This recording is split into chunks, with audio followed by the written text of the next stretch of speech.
What's up, everybody? Welcome to IGN Game Scoop. I am your host, Daemon Hatfield. Joining me this week is Justin Davis. Scoop. Sam Claiborn. Hey. And playing the part of Tina Amini this week will be Seth Macy from the great state of Maine. Scoop. Scoop indeed. And Seth has an awesome new setup. For those of you listeners who don't watch the show, Seth has moved into his basement and it actually looks really cool. Oh, That's a cool setup you got there. He has 3 arcade machines behind him, and each one is just NBA Jam. It's 3 NBA Jam machines. It's all 3 different versions of NBA Jam. That's a good point. And he's got Mario Kart Live set up on the floor. Amazing. We've got a great show for you this week. We're going to talk a little bit more about Super Mario 35 because that conversation was cut from last week's episode because of technical difficulties. Sam has been playing more Star Wars Squadrons. He says it's getting even better. We've got lots of fun emails to get through this week. But first, we begin with the Nintendo Switch. 3.5 years old now, the Nintendo Switch. Mm-hmm. We keep hearing rumors about an updated model, Pro model, a more powerful model coming next year. Some analysts believe this is it. This is the end of the road for Nintendo consoles for the foreseeable future. Some analysts believe there will not be a next Nintendo console because Nintendo is going to be adopting Apple's iPhone model and just iterating on the Switch, releasing new versions, more powerful versions every few years or so. First of all, how does that idea strike you, Sam? Well, I mean, it just strikes me as very unoriginal because Nintendo has done that for decades at a time before. They had like 20 years of Game Boy. Like we've experienced this. And just saying that they're going to do this for another, 10 or 20 years is not any different than the Nintendo, the Super Nintendo, and the Nintendo 64. Like we've seen iterations on hardware, but I get what's happening with this being like maybe those could become a lot shorter periods between them, and maybe there's maybe more of an acceptance on the audience's behalf of that type of iteration now. Mm-hmm. But yeah, I don't think it's that brave of a prediction. I think having an all-in-one console is pretty awesome, and I would buy them over and over again. Yeah, that's actually... Go ahead, Justin. I think it's malarkey.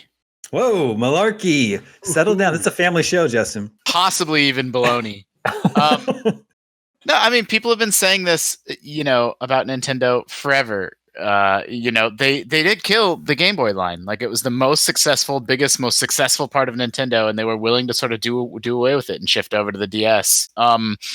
And if they were to continue a line, why wouldn't they have continued the Wii line, which was an absolute cultural phenomenon in the way that not even the Nintendo Switch has been able to match? Like, the Wii was the biggest thing in video games for years, and they sort of continued trading on it with the Wii U, and maybe that's what they tried, right?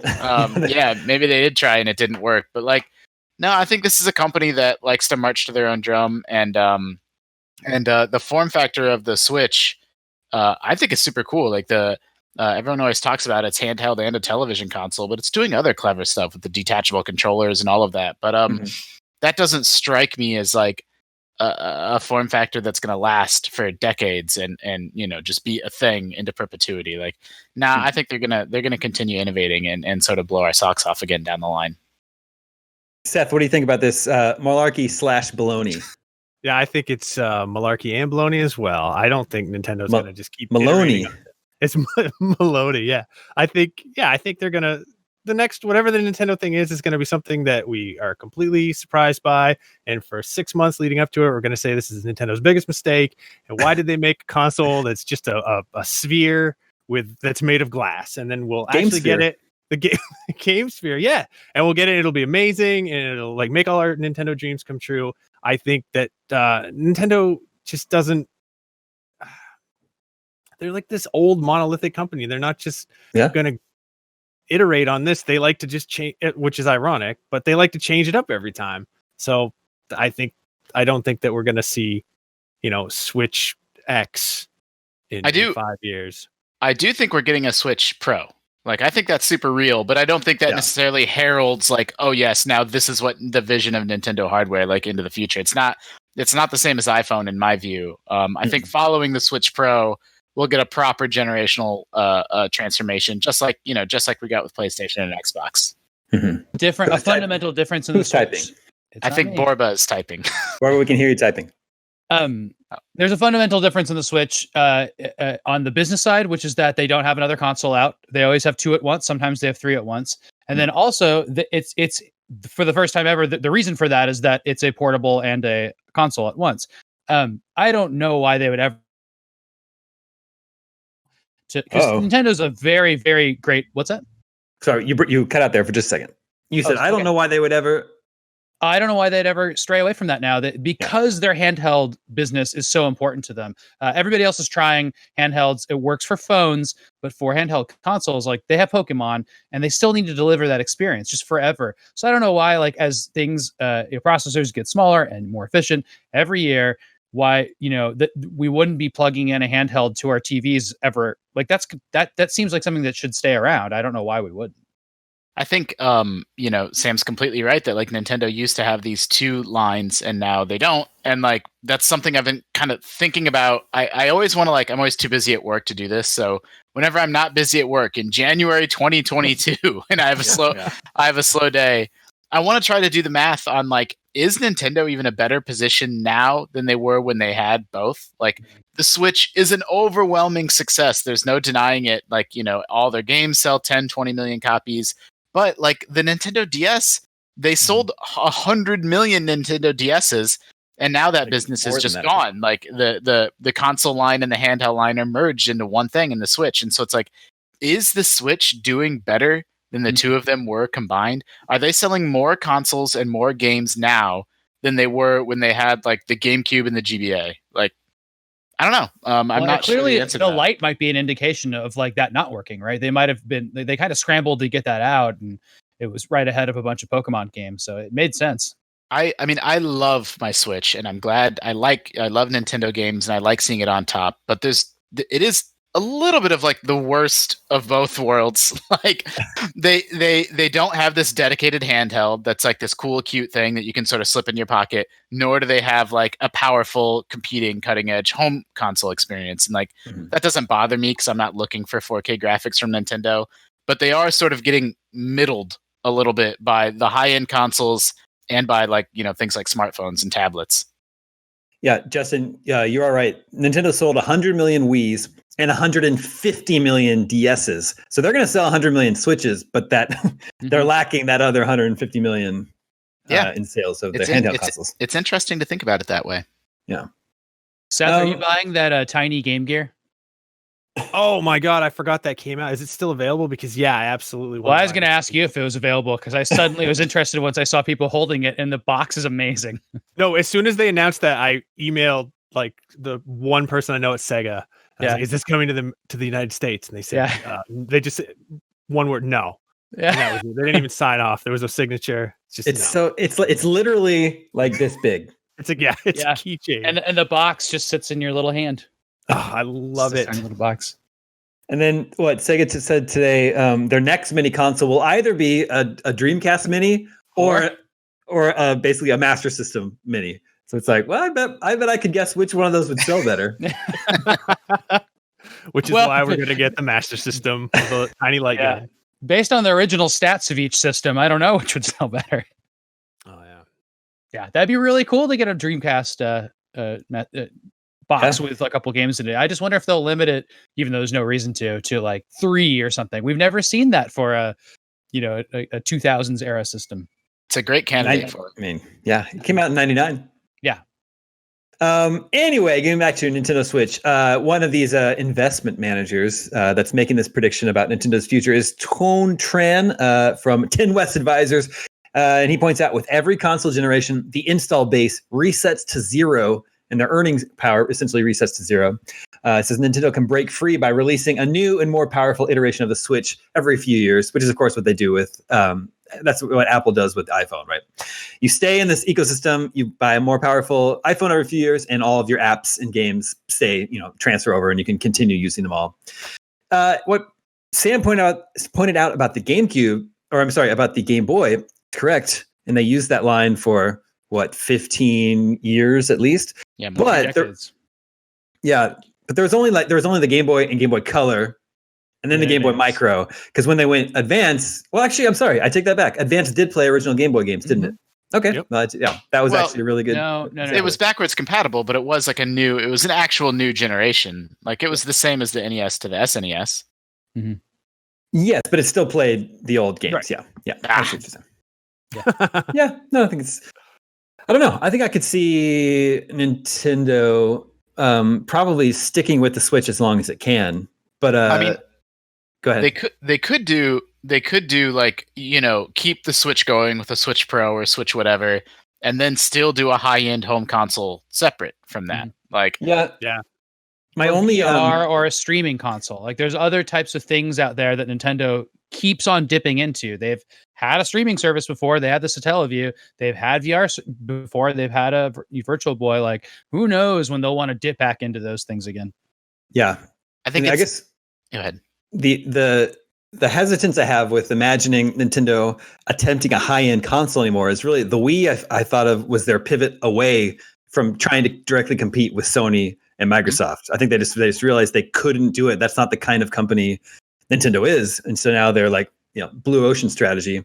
Yeah. Doing their own thing, doing something completely different from the competition. So it's a little bit hard for me to imagine they've got a console that's going to compete with the Xbox Series X. True. Yeah. They talked about on stage at E3 with the Wii how low the Wii's power draw was. Yeah. And I'm like, no one cares. Like, and they're like, oh, it'll save your electricity bill will be like $80 cheaper. And I'm like, look, you're not wrong, but like no one cares. It's crazy. And it worked. Like, it's like, what do I know? But like it's just they've done a weird pivot away from trying to compete on the high end for sure. And I don't know that they'll ever go back to that. Well, speaking of Nintendo, sticking with Nintendo for now, I mentioned Super Mario 35 last week. Last week I had played a few rounds, and I'd come in second place a couple times. I'm happy to report that I have won a game since then. Congratulations. It's a good feeling. But Sam, he said he won his first time playing. Yeah. Well, I didn't really know what I was doing, so I just took it slow. I got a bunch of fire flowers, I just got all the coins I could and just playing through it. And I saw what people were doing. Like I saw that they were going to the Hammer Brothers and sending them to my screen. But if you have a fire flower, it's fine. And then I guess you can hit. I guess I've only played once. So there's the and there's the but I watched somebody else play a lot after that. But yeah, I like how you can use that random thing to use your coins to get another one. And that was really cool. So then I started really focusing on coins and then made sure at the end I had 1,200 or something. And it was like everybody else had 250. It was stupid. You can chain up coins.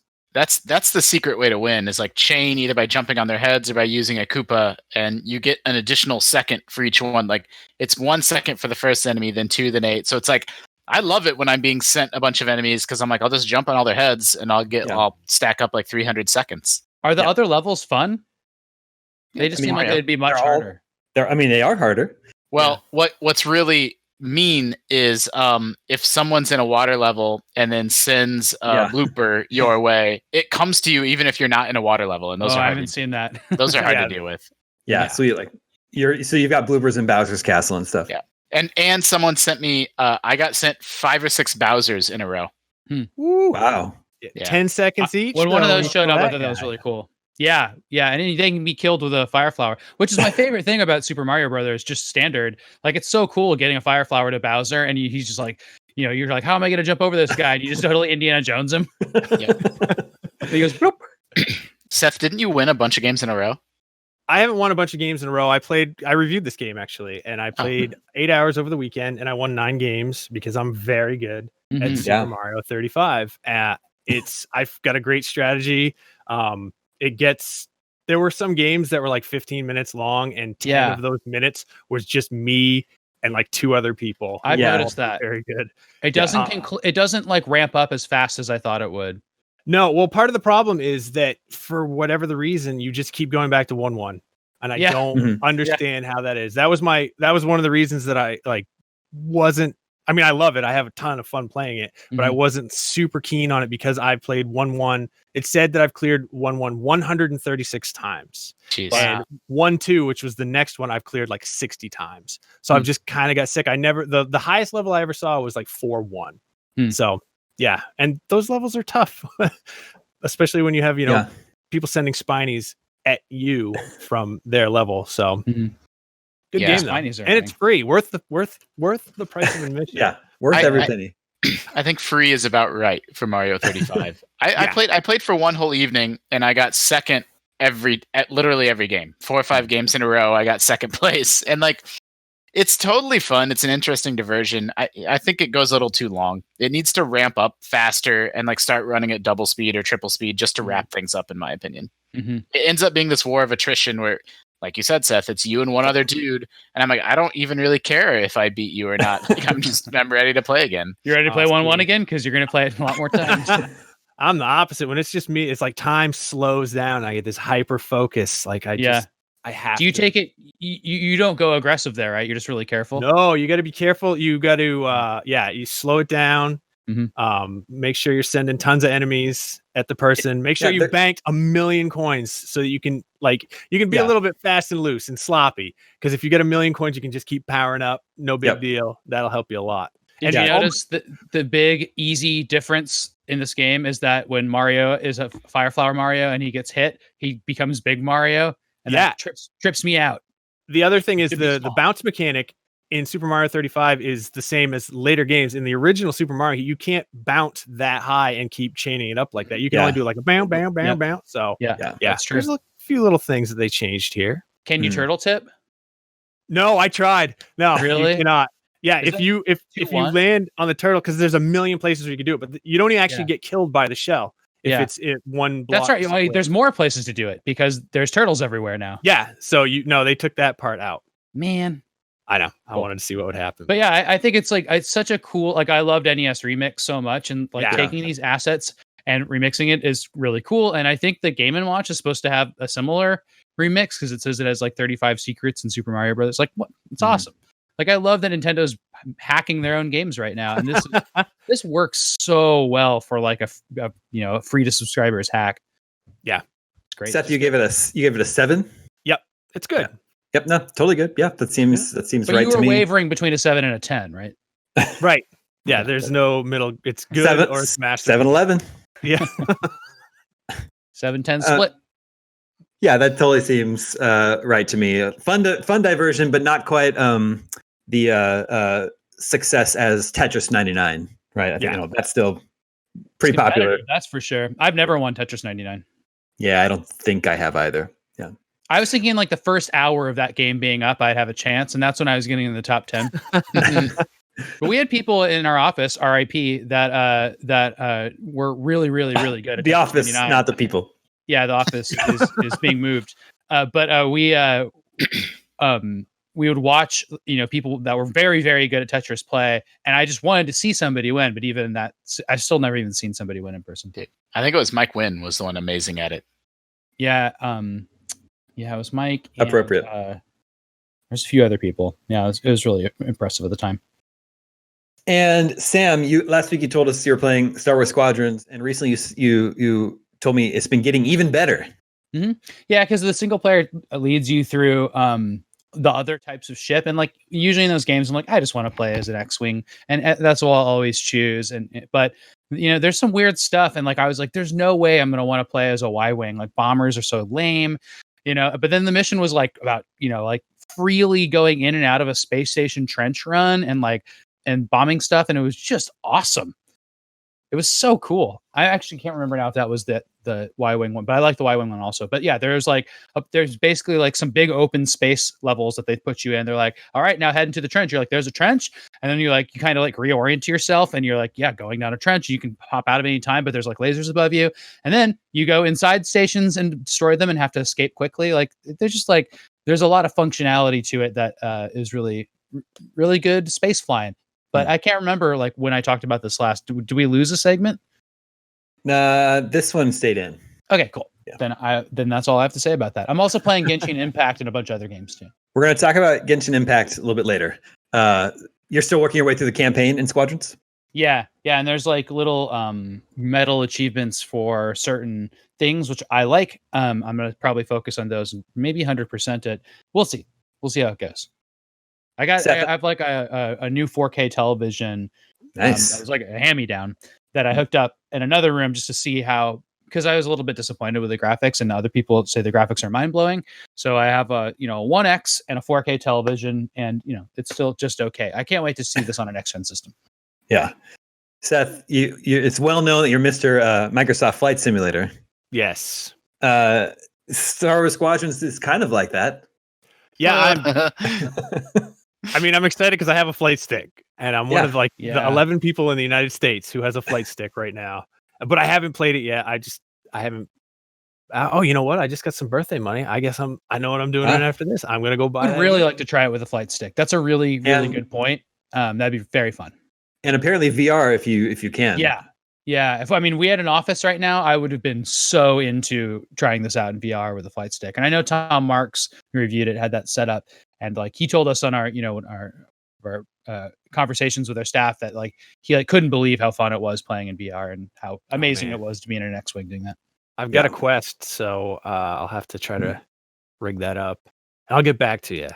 Yeah, maybe I won't. Maybe I'll be lost. Well, using it as with the adapter through Steam, sure, which I've never done before. But. Do you guys know the term in-law unit? Because I know San Franciscans know that. There's a unit of a house, and there's like a unit that's injured from another area. It's not rented to somebody else, and just out of sight, out of mind. Those people got a kitten, and there's a door to that, out of the garage I'm in right now, and that's just the kitten has been meowing the whole time. So if you guys hear a kitten, it's go get the kitten. Cat being upset. It's a very little gray kitten that I've seen escape out of that door a few times. Go get the kitten, and we'll have it on the show. That's would be breaking and entering. That's me every day during this show. Justin, do you have a Lord of the Rings online update for us? No, I am still playing it a little bit, but the game's free to play, which is part of what I really like about it. So there's no pressure, stress to feel like you're getting your subscription money's worth. The game I've really been playing a lot is Hades.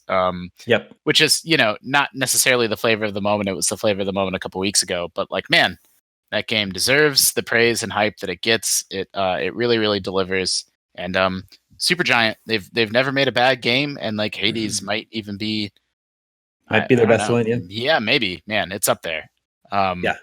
It figures out and solves things about storytelling in a roguelike game in a pretty clever way that I haven't necessarily seen some other games do. Yeah, that game's great. And I was a little bit on the fence, because I have a gaming PC, so I'm I'll get it on PC, it'll be gorgeous. But I ended up buying it on Switch, and if you had any worries about that, don't. It's very, very pretty and runs flawlessly and excellently on the Switch. Good. Yeah. My only critique would be that the text is a little bit hard to read on the Switch in handheld is all. But you're right. Supergiant is just their writing and voice acting, the quality of it all is just on another level compared to most developers. It's great. Mm-hmm.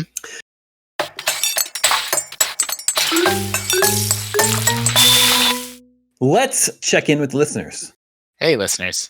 Listeners, remember you can always reach us at the email address gamescoop@ign.com, just like Lucky Schaefer did. Lucky says, "Hey, Scoop Troop, did you know IGN has never given a first-person shooter a 10 out of 10? The highest." What? That can't be true. All the Call of Duty games, we give them a 10 every year. That's right. Exactly right. The highest was Halo 2 at 9.8. We actually also gave Perfect Dark a 9.8.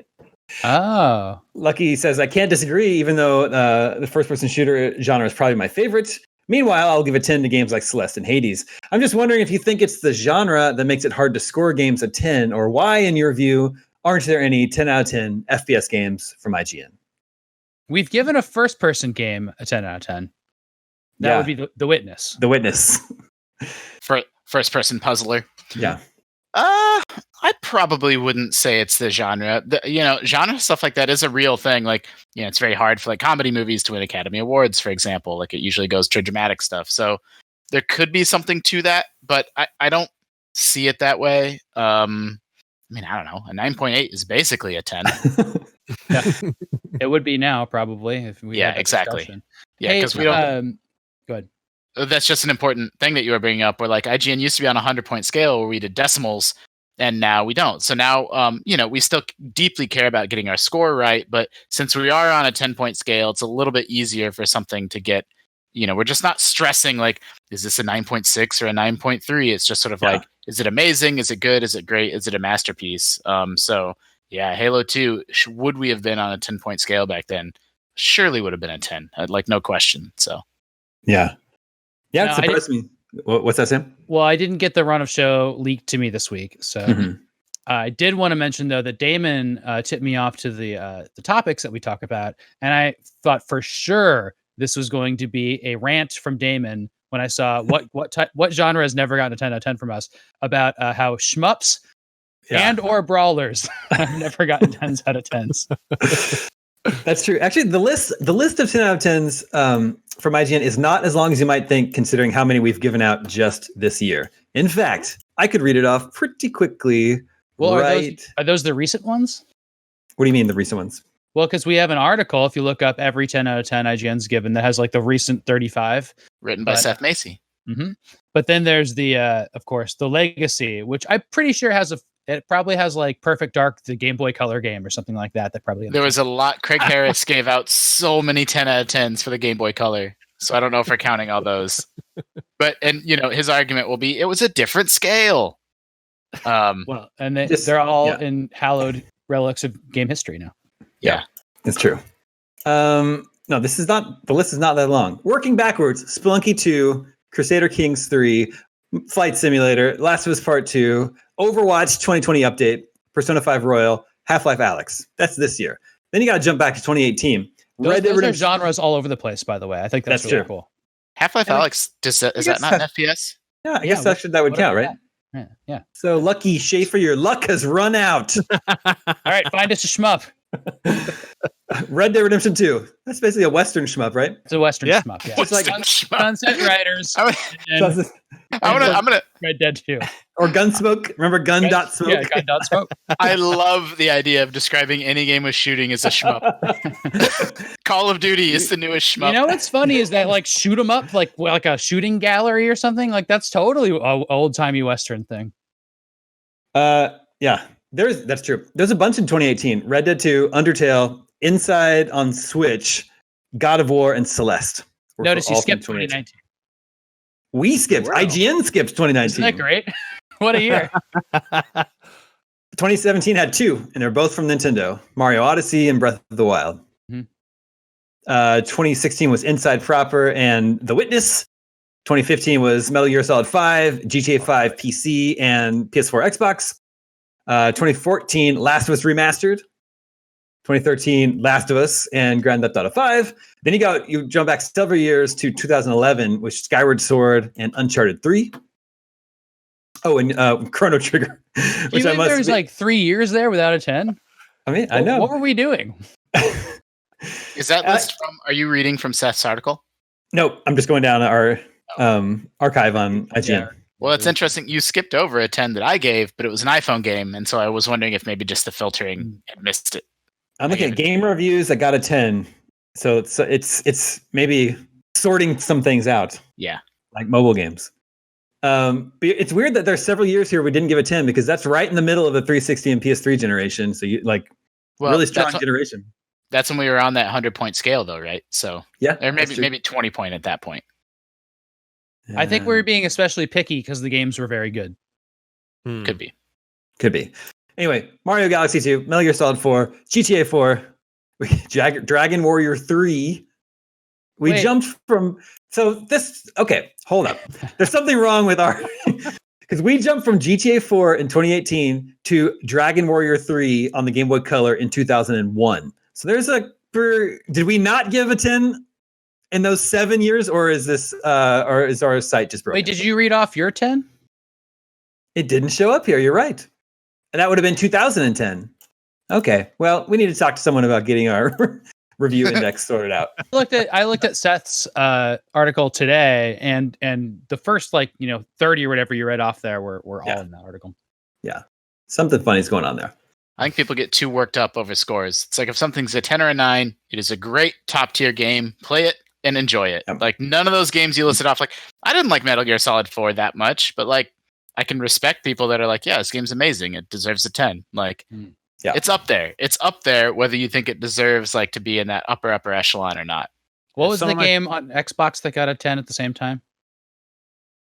Uncharted? Oh no, by vice versa. The what now? I just remember when Metal Gear Solid 4 came out, it was like mirrored by some Xbox game, which was like also getting into like Halo 3 or something. I don't know. It might have been GTA 4. Yeah. I don't remember. That definitely happened with Skyward Sword and Uncharted. Mm-hmm. Yeah, as you just read off. Yeah. All right. Wait, Seth had something. Oh, I was just gonna say some of my favorite games have been 7s. Like Bravely Default was a 7, and I absolutely love that game. But it's like, did IGN give it a 7 or is it a 7 to you? No. I think we gave it a 7, or like its average. Everybody gave it a 7, but to me, it's above a 7. I don't know what I would rate it, but I just love it. Well, a 7 or a 10, as we've already. It's a 7 or a 10. Yeah. That's the same way I feel about my kids. Yeah.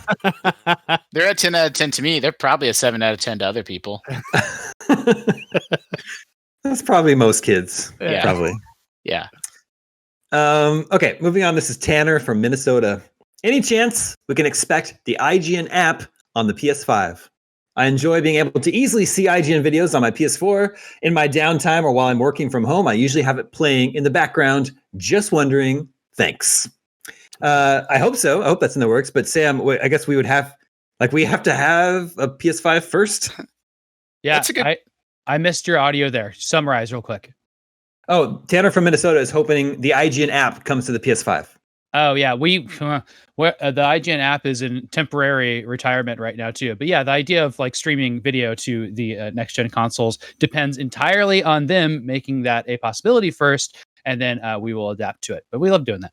IGN streams on Samsung TVs and Pluto TV and a lot of other places. We'd like to be. It's sort of a philosophy of us as a company is like we want to go where our audience is and make sure that IGN is on all the platforms and screens where you are as gamers. And I'm not saying this to be coy or like secretive, but like if we were making an app that would be embargoed and someone elsewhere at IGN would be working on it and making it right completely separate from the work that we do day to day. And that's not a hint. That's not a clue. I'm just saying that like there's a firm wall between like I didn't know we were making the PS4 app really until that thing came out. Like so that's handled separate from the editorial team. But I could totally agree with Sam. Like hope so someday.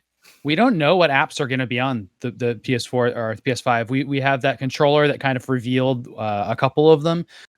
But that's one thing where like that was like a big point of competition between the consoles when they first launched for 360 and PS3. It was like, which one had Netflix first, which one had other stuff. And I don't know what's going to happen this time.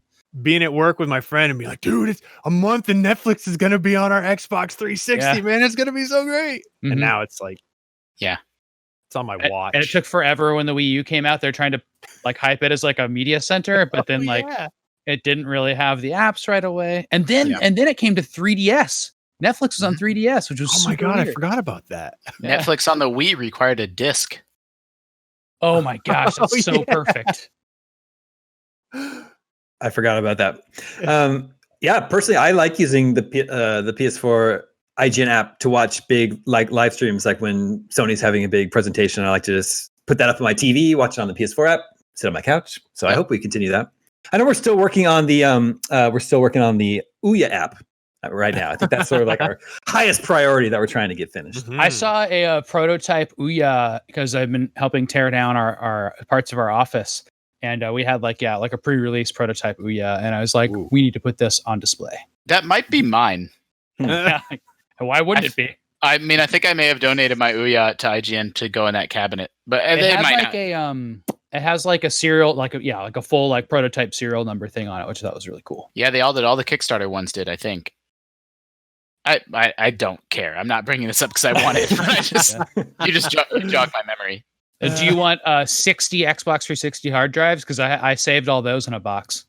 Ooh. No. The original ones that are like this big and gray? Yeah, because those have the data on them, right? So it's like if we're going to preserve parts, like I'm very conscious of this stuff, right? So it's like when we donate a bunch of Xbox 360s, which we've done before, or return them if they're dev units, then we keep the hard drives because they have a bunch of games on them. Hopefully the login passwords are not set. We have my favorite example of that ever is in our game library. I don't remember why this happened or why I did it, but I opened up our copy of Super Smash Bros. Melee on the GameCube, and it had a memory card in it that had, in Sharpie on the memory card, the GameCube memory card was written EGM, and it was like, IGN bought 1UP, and 1UP was like the web version of Ziff Tables of EGM.com, and so there's that through line of like that game library ended up being 1UPs and then ended up being IGNs, and so in our game library is like the EGM memory card that has all their Smash Melee game saves on it, which, like, you know, I idolized that magazine growing up, so that was it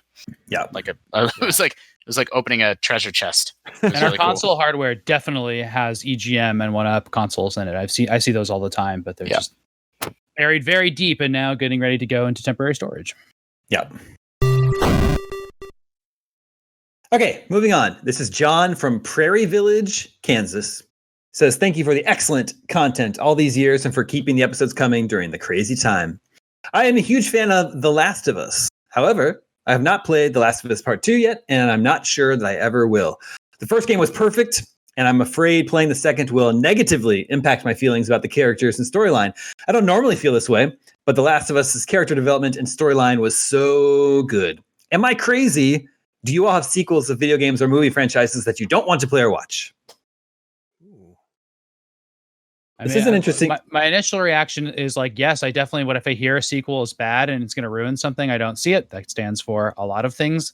And then that's totally out there. But I would say if you attach to the characters and, you know, a game got a 10, then maybe you should trust that they did something interesting with those characters. And even if it's something you don't like, it makes you not like those characters. Maybe that's the intention, and that might be interesting. Yeah, interesting is could be a way to describe it. I don't know. I do think this is a tough case because while I think The Last of Us Part 2 is a really impressive achievement in a number of areas, I'm not sure I would say it furthers the story of the first game in a satisfying way. So I do agree. Like, the ending of the first Last of Us is amazing.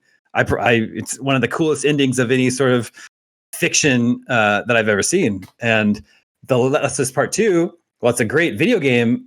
Story-wise, like, I don't feel like it doesn't like embellish or improve the story of the first game at all. Well, let's solve this right now. Can we just bring up the ending and we'll all watch it together? Let's all watch.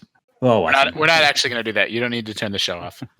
I don't think I've ever avoided a sequel, but I definitely don't finish things that I'm really enjoying. And it's not out of like some deliberate, like, oh, I don't want it to end, so I just won't beat the final boss. But like, there's clearly something subconscious going on where, like, games that I really love and like, I get right up to the end, and then I never just quite push myself over the finish line and complete them. I sort of leave them unfinished, which is odd. I've never really reflected on that before, but.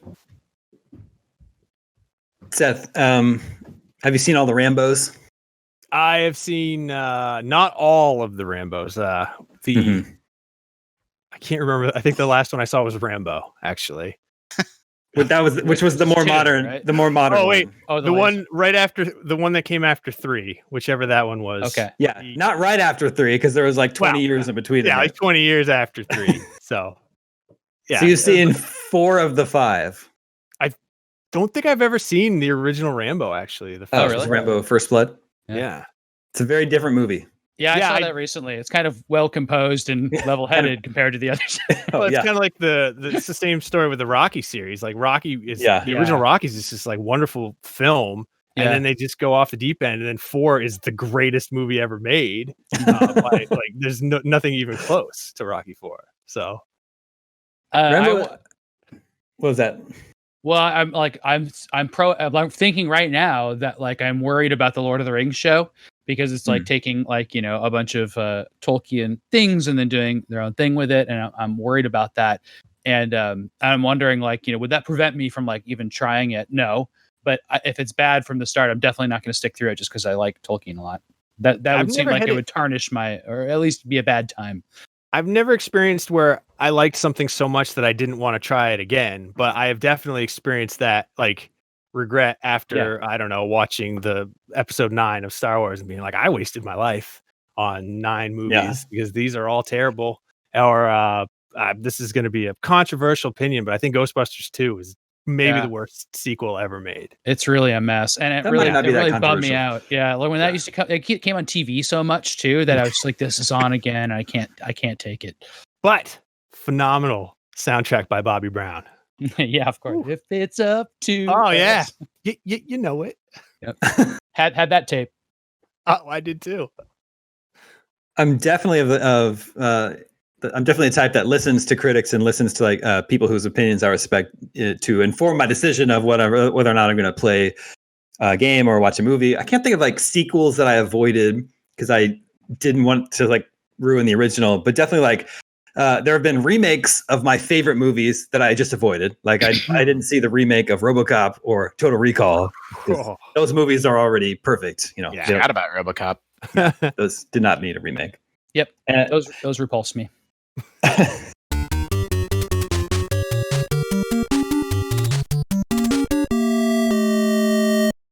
And we're talking about Rambo, and Rambo is actually relevant to video game news today because we just found out Rambo is going to be in Mortal Kombat 11. It's in the new combat pack. There's a trailer today where Stallone is doing the voice for Rambo, and he sounds. Oh, really? Yeah, it's a young character model with a much older voice coming out of that character model. And this is actually the Irishman, basically. But yes, they're doing an Irishman. Yeah, man. So I guess now through Mortal Kombat, you can have Rambo fight the Terminator. That's awesome. So. Yeah, I'm into that. Or pretty Rambo fighting like Jason Voorhees. Is he in Mortal Kombat 11? Oh, I'm not sure if he is. Track.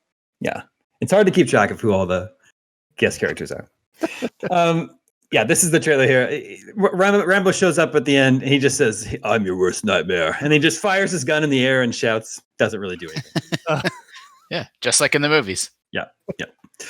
Barbara points out you could also have Rambo versus RoboCop, I believe. That's pretty excellent too. Damon, what's the Rambo NES game like? Well, first of all, it has great music. Okay. Really, really good, catchy music.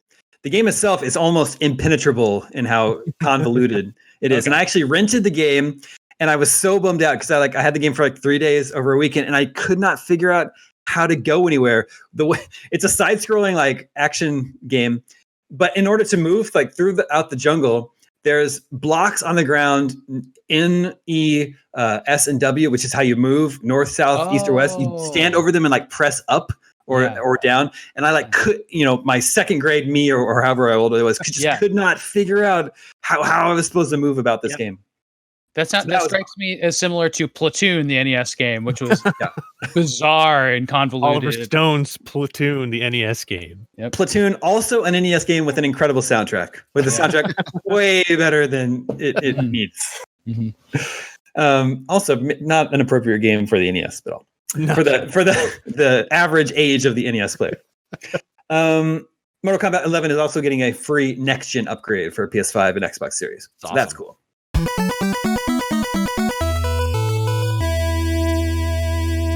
Extracurricular activities. Speaking of sequels that do embellish and improve on the original story, I highly urge Scoop Nation to watch Cobra Kai. Yeah, Cobra Kai is amazing. Is it in season 3 now? I think that's coming. Okay. Seasons 1 and 2. Sorry, go ahead. 3 is what's out now, and then it's been renewed for season 4 on Netflix. Okay, gotcha. I'm in season 2 right now.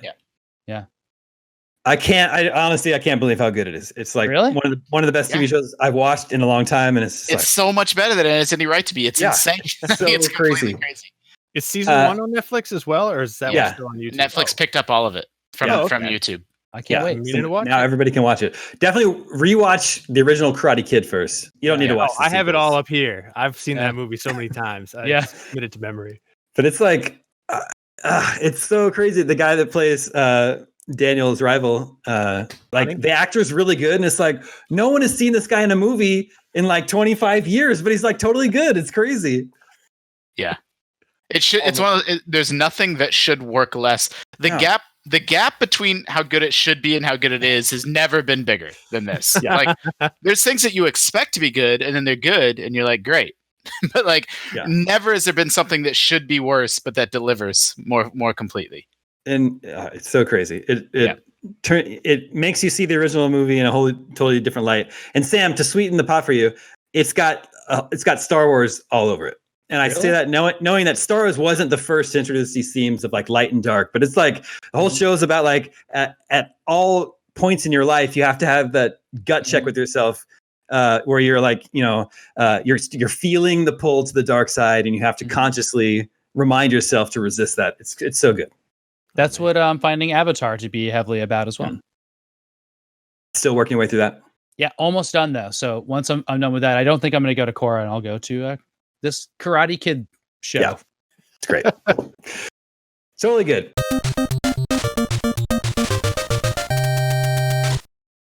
Okay, Sam mentioned Genshin Impact. We have a letter from Alan in San Diego. It says, "What's up, GameScoop? I listen to you guys every week on my grocery runs. It's nice to have a chill gaming podcast.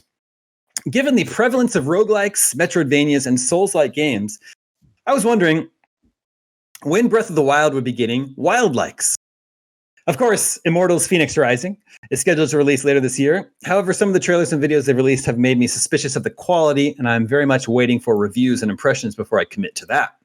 Another game was released this week called Genshin Impact. Although many people have dismissed it as an anime Breath of the Wild, I am blown away by the quality and depth of gameplay in this game. When Breath of the Wild was released, I took 2 days off from work and marathoned the 120 shrine run and explored a truly amazing world. I've put a similar amount of time into Genshin and have found it is of comparable quality to Breath of the Wild, in some ways improving on the structure, in some ways lacking. Most notably, it has a deeper combat system in which you switch off characters and combine elements. Puzzles are wonderfully inventive. It's got great boss design and a beautiful, massive map that is only 2/7 of the final size. I guess like what they intend down the road, I guess. Yeah, they have like filled in this much, but there's this much to go. Yeah. However, it fails in comparison to the traversal in Breath of the Wild and music, and most critically has a gacha or loot box system of unlocking characters, with the best characters having a 1% chance of unlocking. I understand there's money to be made in microtransactions, but I would happily buy a season pass version with everything with everyone unlocked instead of free with the probability of obtaining them. I feel the quality of this game is wasted on its monetization structure. So I want to ask the GameScoop crew, have you tried this game? If so, what are your opinions on it? Sam. What do you got? You've been playing, Damon. I want to hear yours. Yeah, I played it for an evening, and I think that's it for me. Like at a glance, it is very pretty, but I find it doesn't run super well because it has an always-on requirement. So it chugs every now and then as it's pinging the servers. And also because of that, you can't like put your console to sleep and load the game back up instantly. It like totally resets the game and has to check in online again. So that was a little annoying. And also the characters in the game and the dialogue are super annoying. And I like anime, but these like the voices are just, they're so aggravating. My wife asked me to turn it off. It was annoying her so much. Yeah. I had a similar request. There's an issue with it emphasizes why Breath of the Wild is this kind of like solitary, quiet game until you battle something, but you get to choose to do that, right? This game has a very talky, like creature that's around you all the time, and then like big dialogue scenes that are unskippable in a lot of parts until you get to the part where you can like do the dialogue, like skip sentences. Yeah. And that's just like, it's not a good match for the Breath of the Wild exploration stuff, but it is hilarious what this game took. It took the mechanics of Breath of the Wild, added a kind of a cool Pokemon element system. Like you can combine elements and like some elements cancel each other out and stuff. I think that's really, really smart. And then I like the switching characters, but that's just like switching weapons, basically. Like one character is a bow and arrow and the other character is a sword and one is a, cast magic. So it's like whatever. And you can do those at the drop of a hat, right? Just tap a button. So I like all that. And then it's like, the other Breath of the Wild stuff is like, you go to a bokoblin camp. Yep. They're just around a ladder with a chest at the top of it. You're in a forest and there's mushrooms and you get them and then you cook them to make a recipe. You go to the top of something. There's a little sound when you pick them up. It's very similar to Breath of the Wild. You go to the top of something and uncover some map and then you go float into the distance with a leaf. I mean, like, I love it. Like, that's like the coolest thing in the world.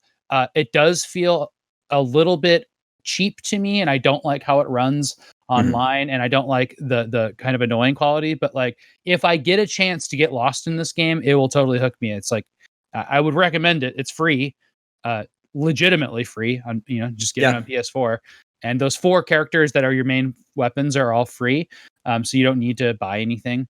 So yeah, I mean it's a game worth playing for sure. We're just in the middle of a bunch of other games that are worth playing right now, and this one's a pretty big one. It should be on Switch also. but it can't be because it's online all the time. Well, yeah. I don't. It could be a glimpse of our future. AAA feeling free to play games that where the gacha mechanics aren't too intrusive. I don't. Well, apparently they. Go ahead. I don't know what the end game in this game is, to be fair, but I don't need to know what it is to know that that's where the gacha system is going to come into play. And if you don't have the more powerful characters, then you're going to struggle to. They're going to get people hooked and get people 100 hours into this game, and then that's when like the hammer drops. And like, if you want to do the raids and want to do the end game stuff, like that's where you'll have to be powered up. That's how these games always work. I think it feels bad, and that's coming from someone that's played.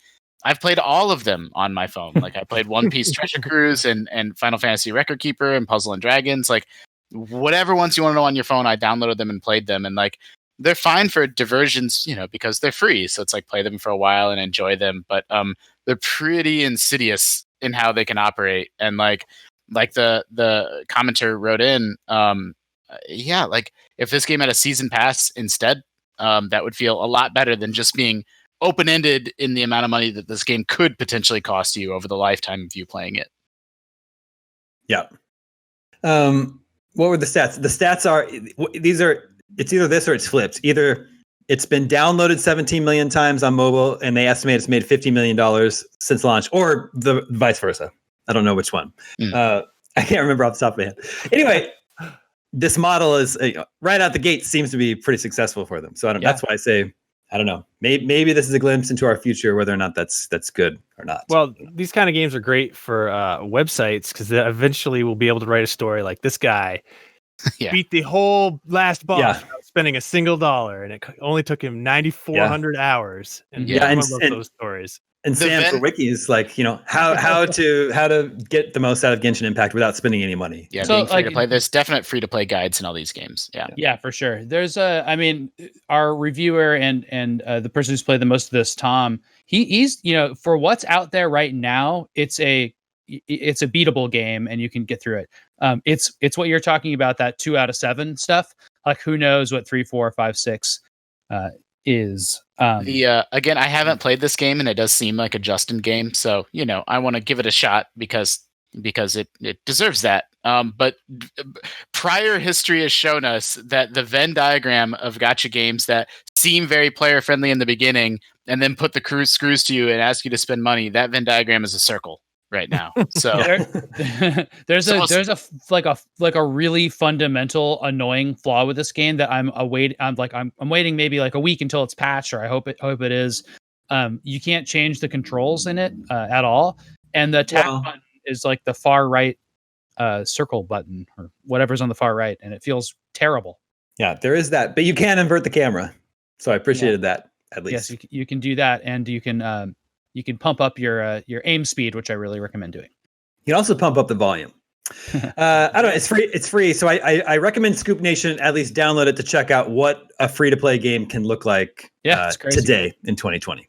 It is, it is kind of impressive from that standpoint. Lord of the Rings Online is free to play.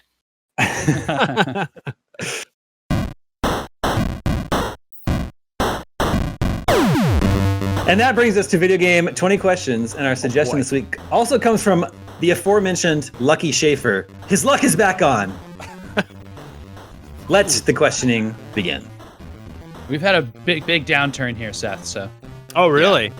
Yeah. If I can help bring it back. Let's gonna turn that around. Was this game released before the year 2000? No. Okay. Can you play this game on your Nintendo Switch? Yes. Did this come out on a cartridge for Nintendo Switch? If it did, it would be like a limited run special thing. Okay. Can you download and play this game on Steam? Yes. Okay. It's probably Graveyard Keeper. I don't know. Do you keep graves? We're not actually. That's not a real question. That's not a real question. That's a goof. Would you describe this game as an action game? No. That's 5. Okay. would you describe this game as a simulation game? No. It's not Stardew Valley, nor is it Graveyard Keeper. Does this game have a retro aesthetic? No. Is Does this it go ahead. Does it have 3D graphics? You always trip me up. I don't think so. I don't think it does. But nor does it have a retro aesthetic. Mm-hmm. So we're like You didn't just put another finger up, did you? I said I don't think so. Okay, but I just thought, okay, never mind. I thought maybe you put He did another 3 one up. fingers. I don't think so. Yeah.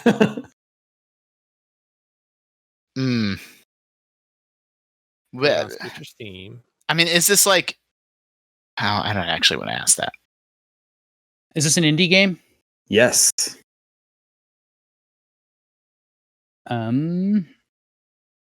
Is this a platformer? No. That's 10.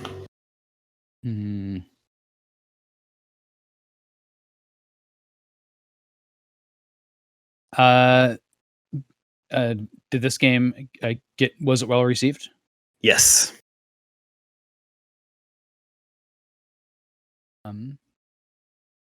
Maybe it's that basketball game that you guys like. What, NBA Playground? No, the fantasy basketball game. Fantasy basketball game? Yeah, the fantasy soccer basketball game. I forget what it's called. What? Oh, Pyre. I don't think Pyre is on the Switch. Oh, it's not. I mean, could be Hades. Could be Hades. Is this? I don't know. Is that a roguelike? Yeah, I would call it a roguelike. Is this game a roguelike? Yes. Could be the Spelunkies. Yeah, Switch. I don't know if Splunky 2 is on no, Switch. that's Could just be the Binding of Isaac. Yeah, it could be Isaac. Could be Hades. Or I mean, is this game new? Is this game new and in the zeitgeist in 2020? No. Okay, not Hades. is could it a still- side scroller? No. Oh, okay. Okay, that's actually really good. So it's a roguelike that's not a side scroller, so it's not like I can't remember what's been ported. Sounds like Binding of Isaac, right? It sounds like Isaac, but it's not Rogue Legacy, not any of the Spelunkies. I don't know what is and isn't on the Switch eShop. Yeah, sounds a lot like Isaac. Does this game have a really gross aesthetic where it's always talking about like poop and hell and stuff like that? No. And that's 15.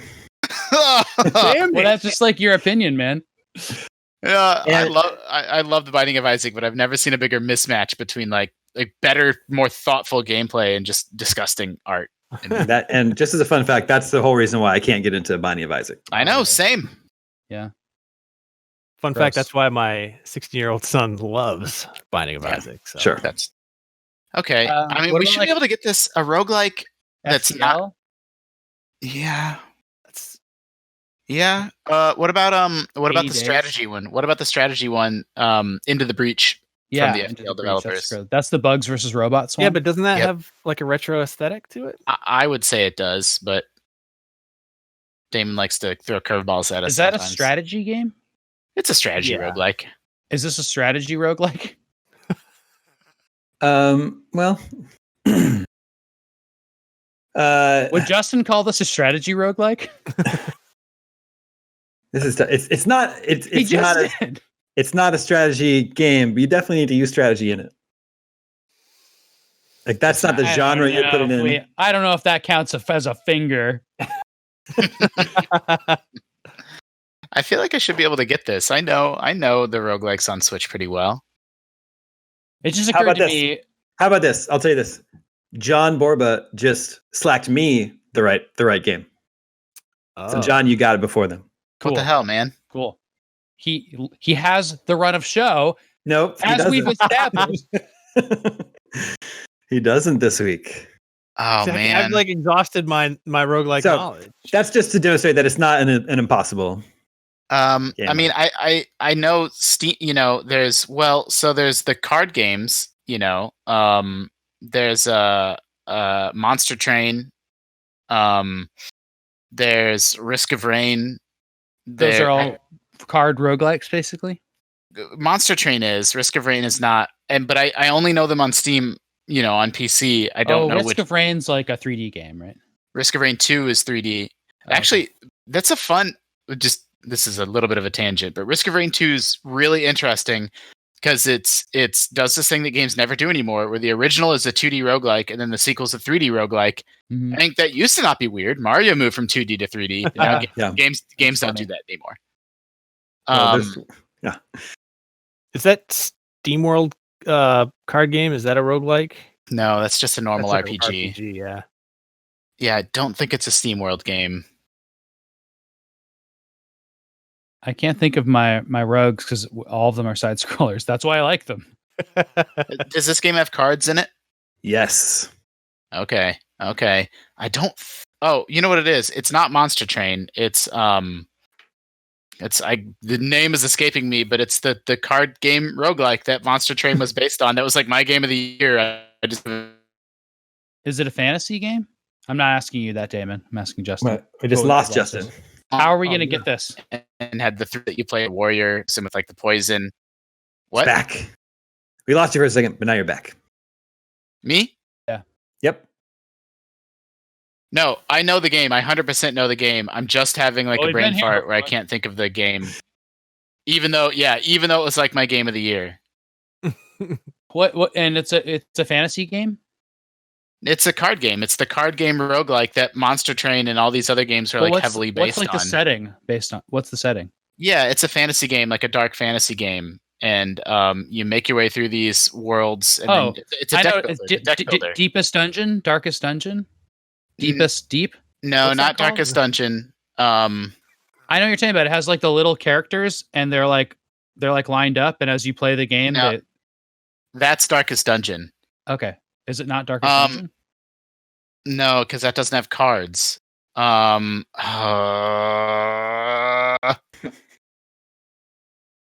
Yeah, I'll never get it. Yeah, I have no idea. Okay. You're our only hope. Oh, no. It's Slay the Spire. It's Slay the Spire. It's Slay the Spire. There it is. Damon, is it Slay the Spire? Yes, it is Slay the Spire. Congratulations. That has cards in it, huh? Yeah, that's the whole thing. It's a card building, deck building roguelike. Nice. That's embarrassing. I knew it, but I just couldn't recall the name. Yeah, you and Eric that game's great all the time in Slack. Yeah, I think we had lots of weeks of discussing that on the show too. Yeah, that was just last year. Yeah, one of the best games of last year. Developed by Megacrit, published by Humble Bundle. Full disclosure, Humble Bundle is owned by Ziff Davis. Same as IGN. Oh, I didn't know they published it. Yep. Thank you for the suggestion, Lucky Schaefer. I'm glad Justin was able to retrieve that one. Mm-hmm. That, I think, is all the scoops we have for this week. Guys, guess what? I have to put on my big boy pants now and do some real adulting. I have to call a mortgage broker after this. Nice. Oh. Buying a home, huh? That's the plan. We'll see. Man, you're gonna talk about those interest rates and points. I've literally been dreading it. If it has rates and points, it's technically an RPG. That's true. Yeah. Yeah, it is a little bit like an RPG. Damon, an important thing to keep in mind is that your interest rate on your loan is not the same as your APR. Okay, good. I'll keep that in mind. Anyway, thank you to Justin and his cat. Thank you to Seth. Thank you to Sam. Thank you to Borba working behind the scenes. Remember, you can always reach us at the email address, gamescoop@ign.com. My name is Damon. This is IGN Gamescoop, and we're out.